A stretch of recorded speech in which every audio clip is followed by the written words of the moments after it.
And feel the earth dance around our star, and each star spiraling in space. Feel the still point at the center of it all, as we spin with tranquil grace, and the solstice candles gently glow and spark on this longest night.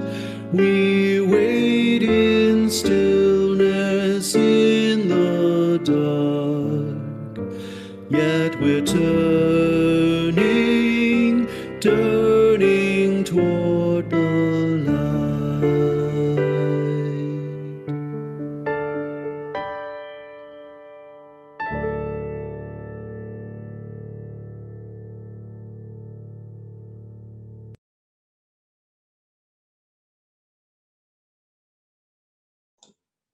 Tell me I'm unmuted. So I'd like to invite you to join me in a blessing of the elements. If you have a candle with you, you can take that and hold that in your hands. If you don't have one, that's okay. Just using the light within you. So I'm going to ask you to rise if that's available to you.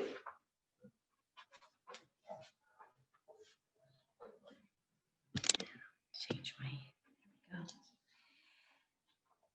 And doing a blessing that involves the 4 directions is challenging in a Zoom environment.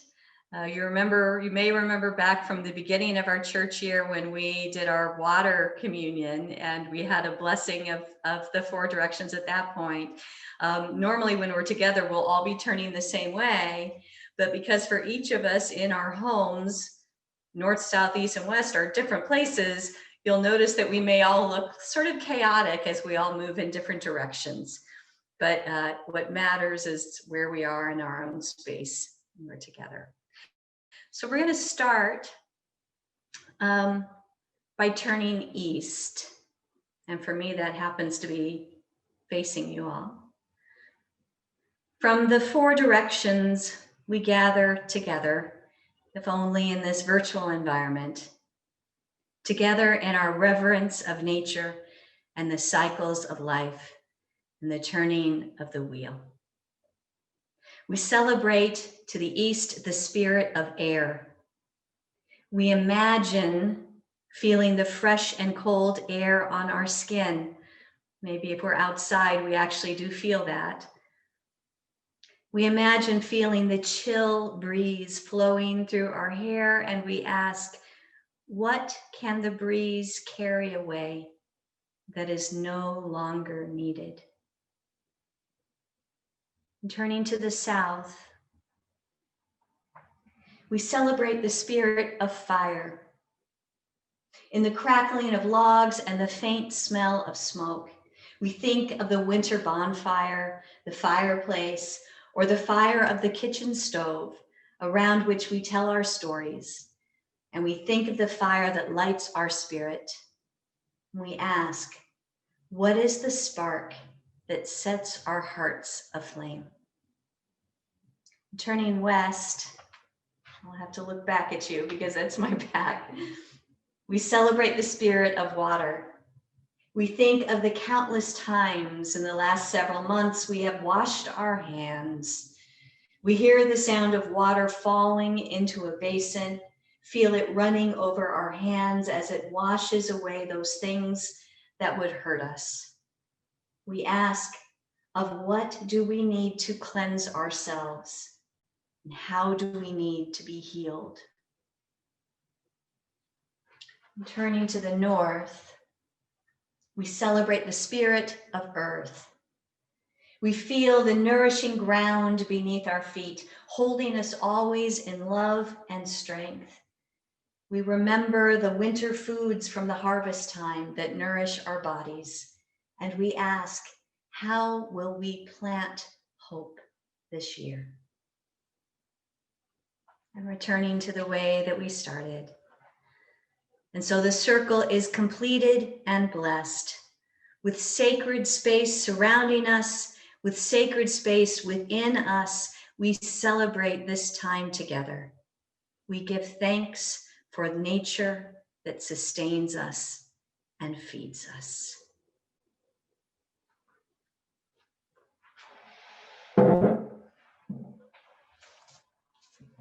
And in this next video that I'll show you, we have a wonderful overview of the many different reasons that we celebrate this season.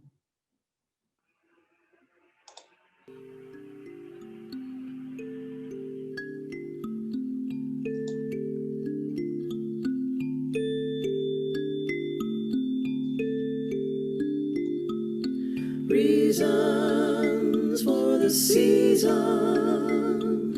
Reasons for the season. Solstice, Saturnalia, Christmas, Hanukkah, Panchaganapati, Bodhi Day, Yule, Modronech, Shaba Yalda, Kwanzaa, Sol Invictus, Dongshi, Soya. Out of darkness comes the sun every new December. In the name of peace for all to come, Earth's people join together. Reasons for the season. Reasons for the season. Saints come hither, gods and goddesses, Basil, Nicholas, Lucia, Saturn, Amaterasu, Jai Ganesha, Odin, Spider-Woman, Old Ra, New Day born of long, cold night, raised in celebration. Bring the coming of the light to the soul of every nation. Reasons for the season. Reasons for the season. La Befana flies the night, Santa Claus his sleigh. Emmanuel beneath star bright, and Israel's lamps aflame. Tapers lit for all to see. Voices blend and blessed be. Winter yields to coming spring, and faith is kept forever green. Reasons for the season. Reasons for the season. Reasons for the season. Reasons for the season.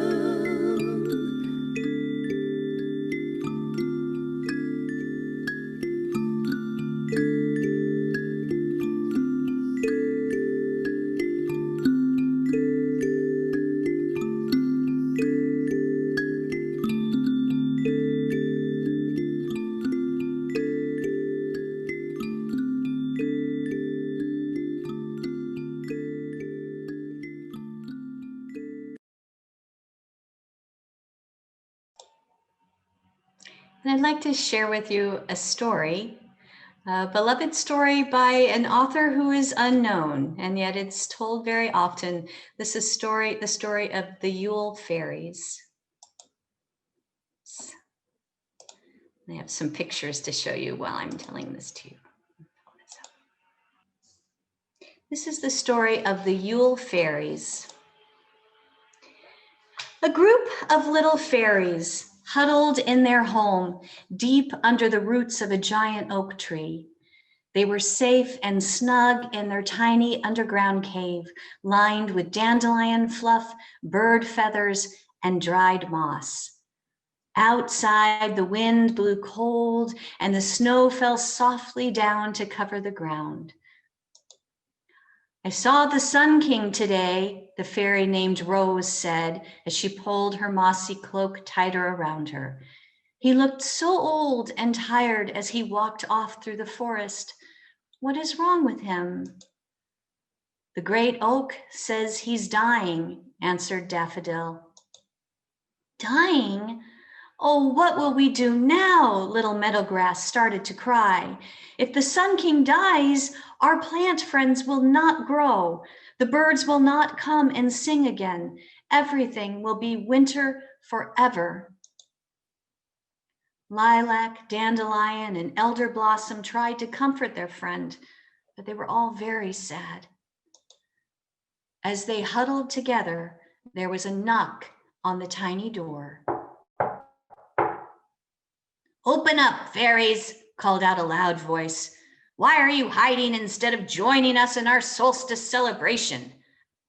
Rose opened the door, and the little gnome Nobby pushed inside, shaking the glistening snowflakes off his coat and hat. "We are too sad to celebrate," Daffodil said, wiping her eyes. "The Sun King is dying. Haven't you heard?" "He's dead, you silly fairies." Nobby's round, dark eyes sparkled with laughter. "Now hurry up or we'll be late for the celebration." "How can you be happy and laughing?" Elder Blossom stamped her little foot and frowned at the gnome. "If the Sun King is dead, it will be winter always. We will never see the sun again." "Silly little child fairies." Nobby grabbed Dandelion by the hand and pulled her to her feet. "There's a secret to the winter solstice. Don't you want to know what it is?" The fairies looked at him in surprise. "Secret?" they all said. "What secret?" "We're only new little fairies, you silly gnome. We've never been to a solstice celebration before." Come and see, come and see. Get your capes and come with me." Nobby danced and jigged around the room. "Hurry, hurry, don't be slow. To the sacred oak grove through the snow." He danced out the door and disappeared. "What did that gnome mean?" Rose asked as she gathered up her cloak of dried rose petals held together with cobwebs and lined with goose down. "I don't know, but the lady lives in the sacred grove." Meadowgrass pulled on her hat. "Perhaps if we go see the goddess, she can explain what Nobby was talking about." So the fairies left their snug little home and they trudged off through the snow toward the sacred oak grove. The forest was dark with only the light of the moon shining down through the thick fir branches and bare limbs of maple and hawthorn. It was very difficult for them to get through the snow because they were very, very tiny. As they waded through the wet snow and shivered in the cold wind, they met a fox. "Where are you going, fairies?" the fox asked. "To the sacred grove," they answered. They were cold and shivering. "Climb on my back, and I will take you there swiftly." The fox knelt down so the fairies could climb up. Then he raced off through the dark. "Listen," Lilac said as they neared the grove of sacred trees. "Someone is singing happy songs. A lot of someones." The beautiful music carried over the cold, still moonlit air. It was the most beautiful music the fairies had ever heard. The fox carried the fairies right to the edge of the stone altar in the center of the grove, and they knelt down. "Look," said Elder Blossom as they slid to the snow-covered ground.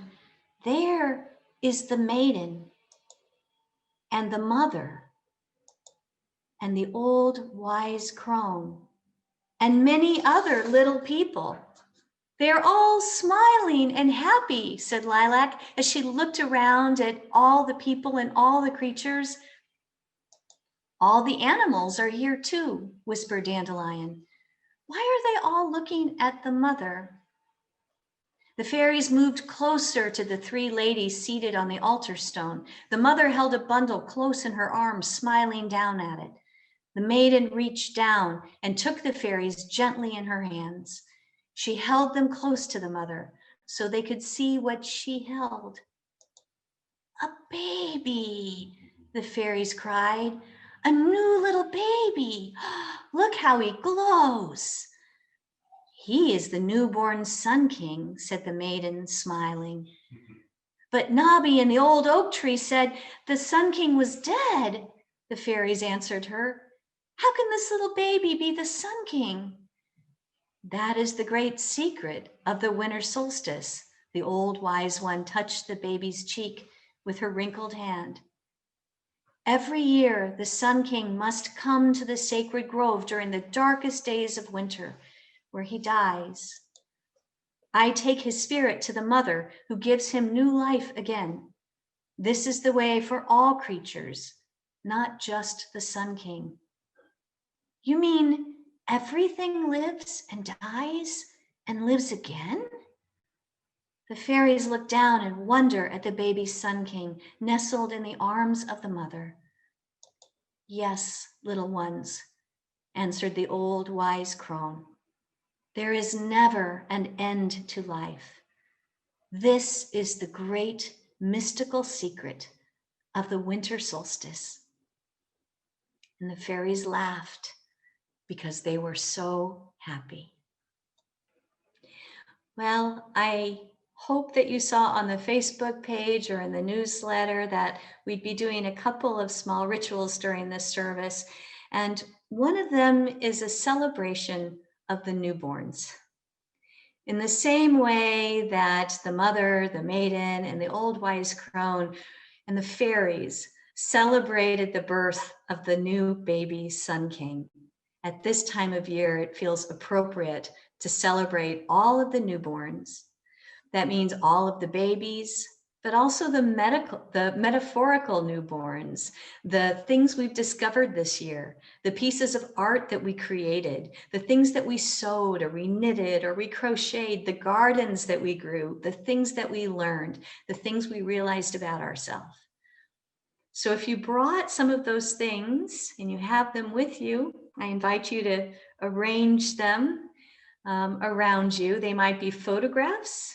They might be objects that represent some of these newborns, some of these new things that came into your life in the past year. Just have those there.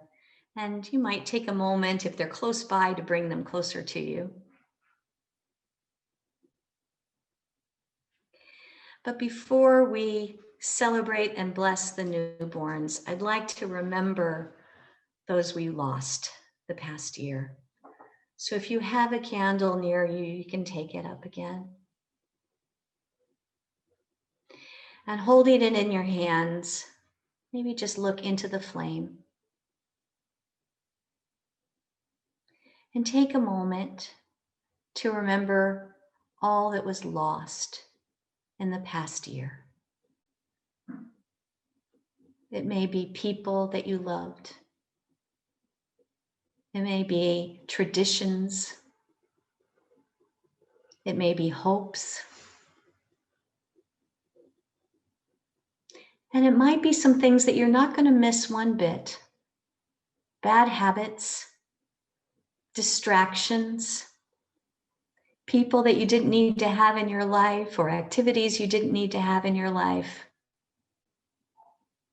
Whether you miss those people and those things, or you want to say good riddance to them, either way, you take a moment and just recognize all of those beings that we've lost, and all of those things.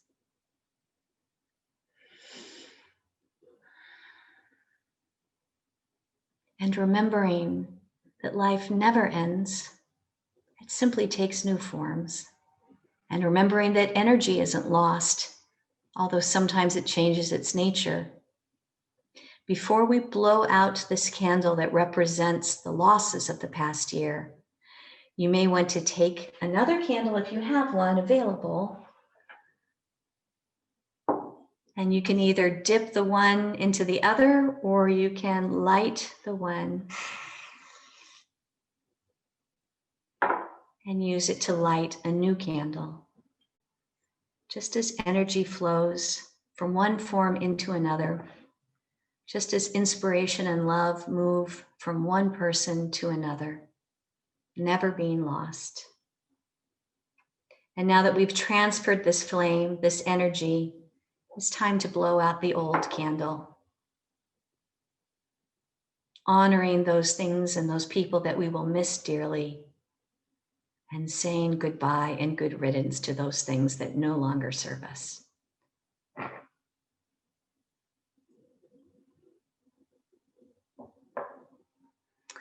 And now taking those objects or those photos that represent the newborns, the new things and the new people that came into your life this past year.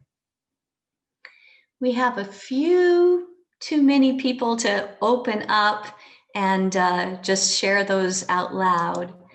But I will ask you to, if you're comfortable, you don't need to, but if you're comfortable in the chat, just mention some of those newborns, those new things, new people, new relationships that came into your life in 2020. You can put those in the chat.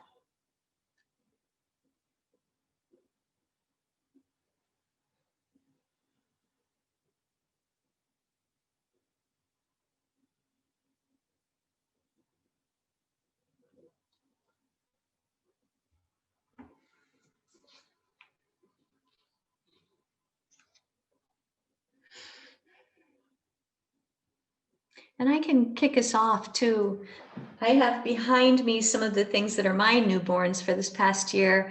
I don't know if you can see with the light, but I have a stack of books representing the many books I read this past year, but in particular representing the ones that really changed me as a person, that taught me something that will change the way I go into the rest of my life. And I also have some dried garlic behind me representing the garden that I grew this summer and the new skills, the new gardening skills I acquired, and the joy that I experienced watching things grow that I had planted as seeds. And some of the other things that I'm seeing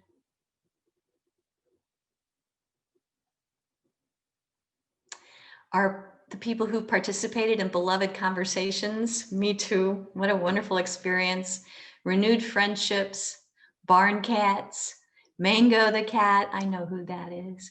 My new kitty, another new kitty, lots of new kitties, new Hawthorne neighbors, the pod members from Beloved Conversations, another new kitty, Chance, my dog Monique, closer friendships with 3 cherished individuals, Specs and Missy, grandson Kempton Lacey, sitting in a room of the house that we painted. A new skill we learned was painting rooms of our house. And Chris says I'm lucky I don't make him say his cat's name. All right.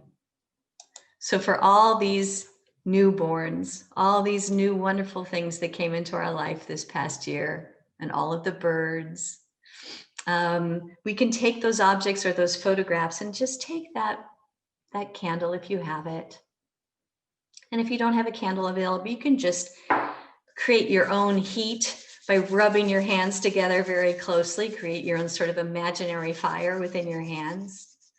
And then we'll take either the hands that have been warmed and you can feel that electricity that you've generated, or take your fire and just run them over and around the objects as a blessing, sharing this life that never ends, this energy that transforms, that moves from one to another.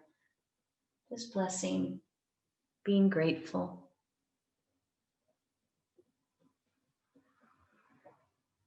And later you may want to keep them as a sort of altar for your New Year's altar. And you are encouraged to sing to them. You Are My Sunshine is a great one to sing at this time of year, to make little gifts, whatever is appropriate. If they're pictures of people, even better, you can send them your gratitude, tell them you love them, send them a gift, but letting them know how glad you are that they came into your life. And I have another video. This is Sophia Betancourt, who was not too long ago one of the co-presidents of the UUA, and she is singing Dark of Winter.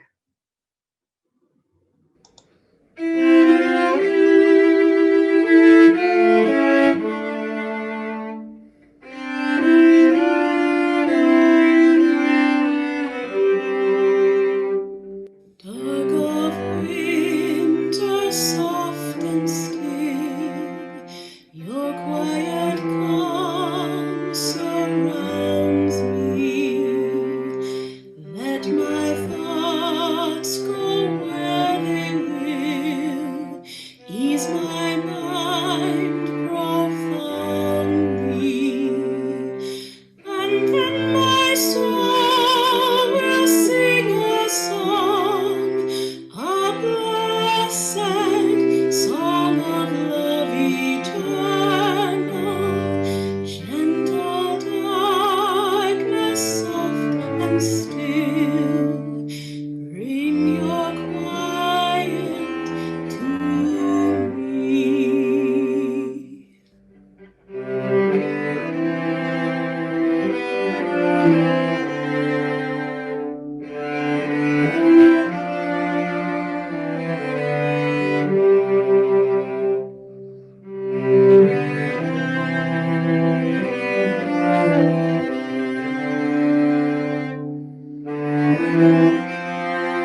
While ancient Europeans would tell tales of the Sun King and fairies, the people of Japan had their own traditions and beliefs around the winter solstice. Amaterasu Omikami, which means heaven shining sun, was the sun goddess. Her brother Susanoo had dominion over the sea, but he was still jealous of his sister's greater power. So he brought chaos to the land. This filled Amaterasu with rage. Instead of demeaning herself and fighting with her brother, however, she decided to withdraw her light and warmth. She went inside the cave of heaven and pulled the great door behind her so that the world was plunged into darkness. No one knew how to coax Amaterasu from her cave, but finally a playful goddess started dancing a wild dance before the entrance to the cave. She made funny faces and movements so that all the people laughed, and their laughter could be heard even by Amaterasu. The sun goddess couldn't figure out why there should be laughter in the midst of so much suffering. So she cracked open the door and she peeked outside. And what she didn't know was that the other deities had set up a huge golden mirror so that when Amaterasu looked outside, she saw her own beautiful face looking right back at her. She was so entranced by the beauty that she saw that she had to step out of the cave toward the mirror, toward her own amazing light. And with that, both light and life returned to the earth.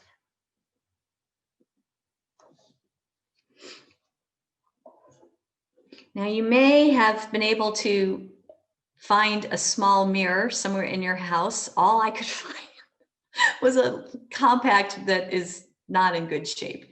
But whether you have a small mirror with you or a larger one where you can see yourself, and if you don't have one handy, that's okay. That's why we can visualize as well, just visualizing yourself looking into a mirror. And whatever you have, whether it's an actual mirror or it's just your imagination, I'm going to ask you to do something that is very scary for many of us. I'm going to ask you to hold that mirror up to your face and to look at it.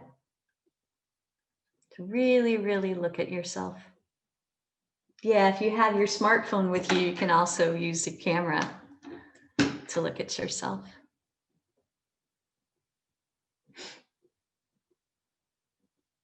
Just notice what you see there. You know, society sends us so many messages about who we are. Sends us messages that we're not good enough. We're not attractive enough. Our wrinkles make us undesirable. Our pimples, especially the ones that show up middle age, what the heck is that about?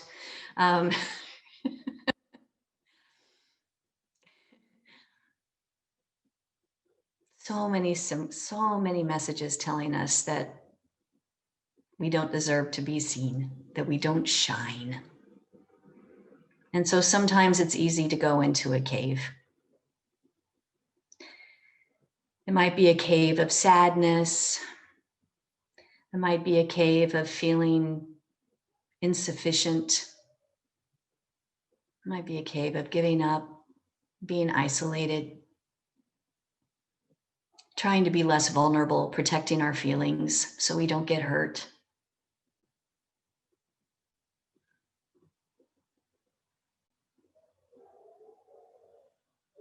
But sometimes we have friends, or we have animals, or we have events in our life that function like that laughter outside the cave, that call us out. And when we emerge, what do we see but our own beautiful faces shining back at us? So again, just taking a look at your face and looking for the light within it, that glow, that energy that you have inherited from others, just as we pass the flame from one candle to another, and that you will pass on to others as well.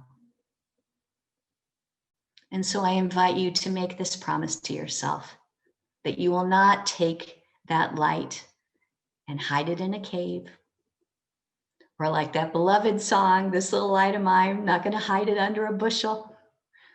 We're going to let it shine for our own joy and for the joy of the world.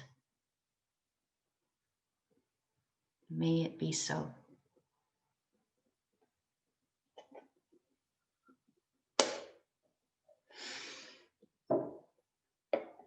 This next piece of music is an old tune called "Praise to the Moon," based on the Traveler's Prayer, and it's performed by an a cappella group called Trillium. To the moon, bright queen of the skies, jewel of the black night, the light of our eyes, brighter than starlight, whiter than snow, look down on us in the darkness below. If well you should find us, then well let us say, be it 7 times better when you make your way. Be it 7 times better when we greet the dawn. So light up our way and keep us from all harm. Give strength to the weary, give alms to the poor, to the tainted and needy, 5 senses restore. Give song to our voices, give sight to our eyes, to see the sun bow as the full moon shall rise. Cast your eyes downward to our dwelling place, 3 times for favor and 3 times for grace. Open the dark clouds your face for to see, to banish misfortune and calamity. In the name of Our Lady, bright Maiden of Grace, lighting the sky as she takes the sun's place, she is casting a silvery path on the sea. All praise to the moon for eternity.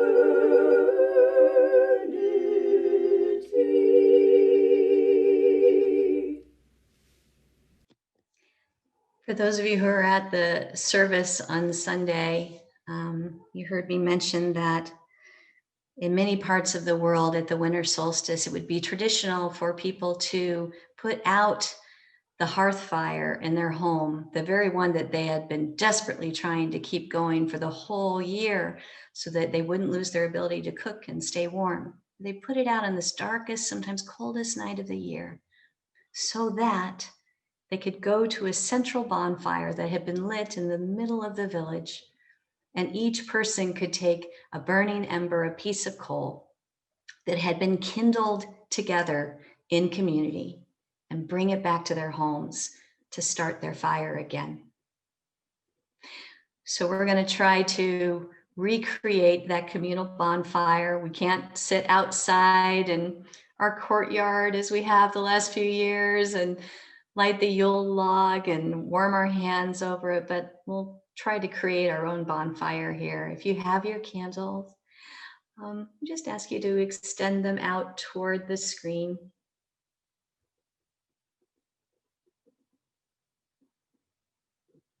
And if you don't have a candle, just shine your beautiful face in our direction.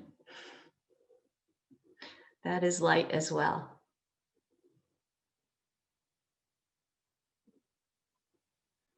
And even if you're in gallery view, you might need to skip around to see everybody. Just let your eyes for just a moment roll from one little box to the next one. Just looking at these loving faces, these beautiful lights, these beautiful spirits, being held by them, being warmed by them. And imagine that you're taking that coal, that burning ember from our communal bonfire, remembering where it came from, and bring it back. And if you have a fire pit outside, or you have a fireplace, or you have other candles, you can use this flame to light those tonight to bring more light into the darkness on this longest night of the year.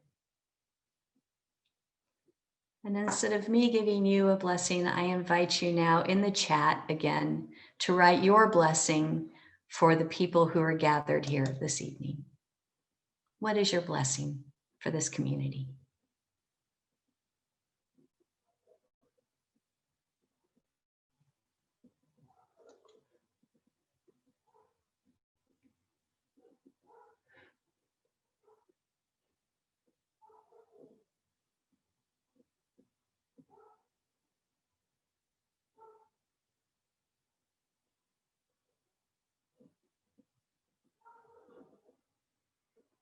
Stay healthy, health and happiness, no injuries, that the burdens we carried, we may leave behind, that we may take up new challenges and battles that call to us. Good health, fellowship and love, grace and peace.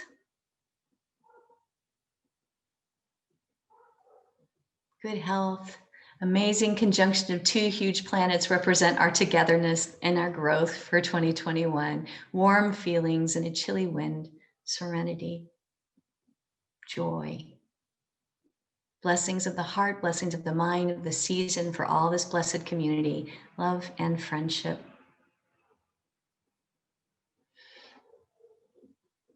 May all these wishes, may all these blessings be yours, and may they be ours. Blessings to each and every one of you and your family and your loved ones and the community on this blessed winter solstice, this turning of the wheel. I'd like to leave you with one more beautiful piece of music. This is Moonlight Whispers by Wendy Bartell.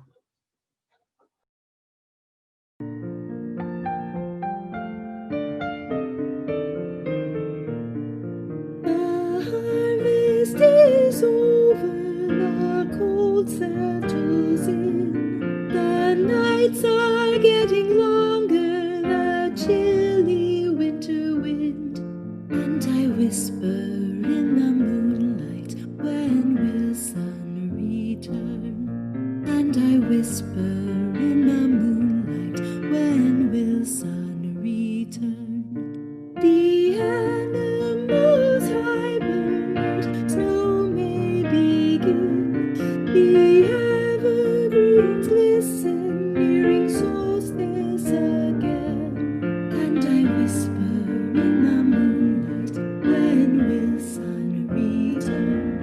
And I whisper in the moonlight, when will sun return?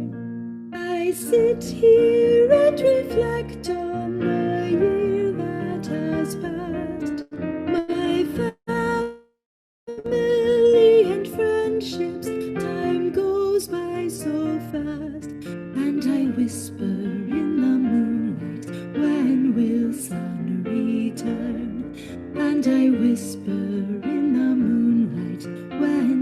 sun return. There are school plays, there are presents and zooming with friends.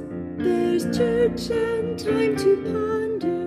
We look deep within. Then I whisper in the moonlight, when will peace return?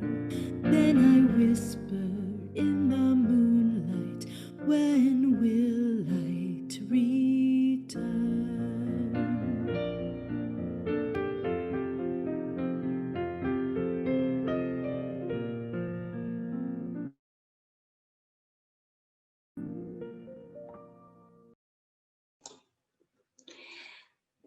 At the end of a yoga class, it is traditional to do one final pose, which is a resting pose, sometimes a corpse pose or shavasana. And the reason that is done is as a way of locking in the energy that has come out of the practice. Sort of like when you bake a cake and you take it out of the oven and you let it sit for a while. You don't immediately try to cut it. Okay? So I invite us now just to take a moment in silence, maybe let the eyes close, or you might take that candle again and look at the candle flame, just to lock in the energy, the blessings from this evening, and the love from this community.